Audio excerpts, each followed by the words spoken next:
Imagine a fluid moving in a complex but highly structured way, following a helical path similar to a corkscrew or a spiral staircase. In this scenario, the fluid is simultaneously swirling around a central vertical axis while also moving steadily upward at a constant speed. Measuring the flow, mass flux. To understand how this fluid moves through space, we can measure its mass flux, which is essentially the rate at which the fluid passes through a specific gate or surface.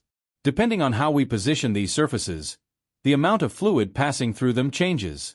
The top gate, disc, if we place a flat, circular disc at a certain height, the fluid flows through it consistently because of its steady upward motion.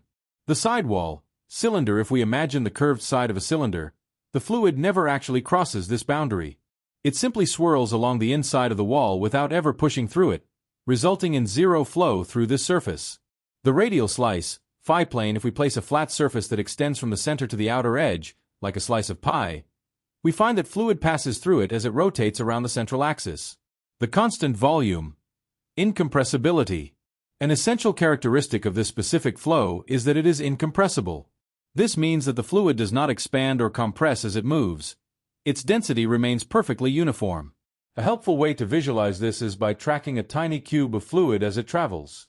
As the cube follows its spiral path upward, it might tilt or experience shear, changing its shape slightly as it navigates the turn.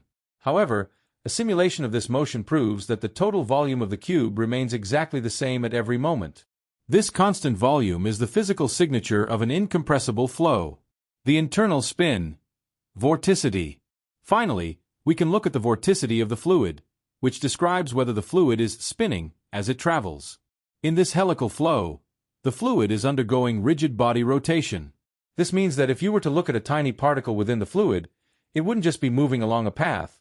It would also be spinning around its own center, much like a solid object would.